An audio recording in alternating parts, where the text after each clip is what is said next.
Ang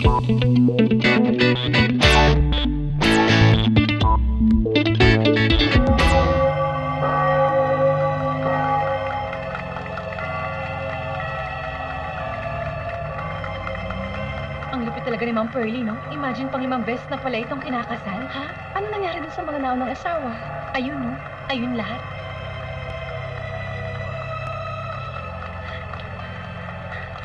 Sorry. Ano nangyari sa'yo? Nasilahan ako. Iba pa sa sarap sa pagtitinginan natin. Sana ay di na Bata naman yata nung napangasawa ni Ma'am Pearly. Yan nata uso ngayon, eh. Ikaw pare, kaya ba simurahan yan? Ako, kaya ko. Pare, nakakasuka. Kaya ko. Daddy!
Sino ka ba yung para sa'yo?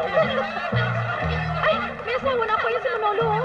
Ay, sa'yo na nga to. Ayoko ito. Manolo.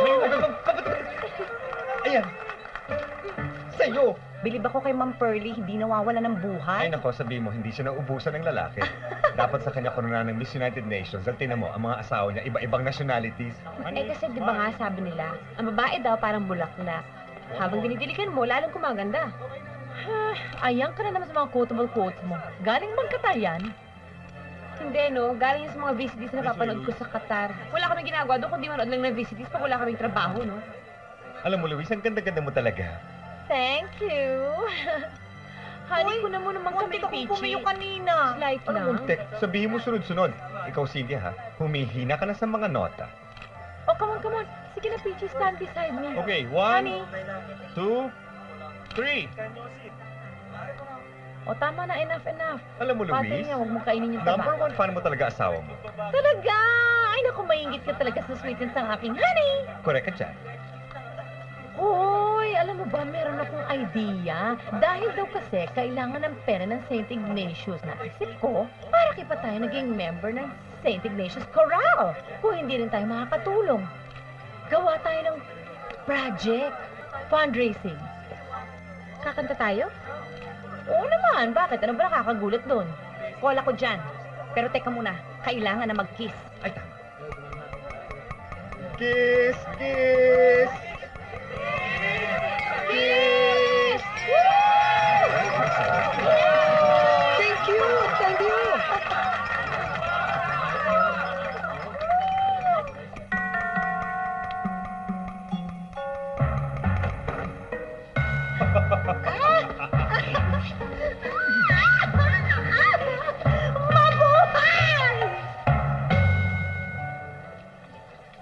Teka muna, 6 months lang ang leave ko, paano naman ako? Ay, naku, huwag ka nang bumalik sa Qatar, no?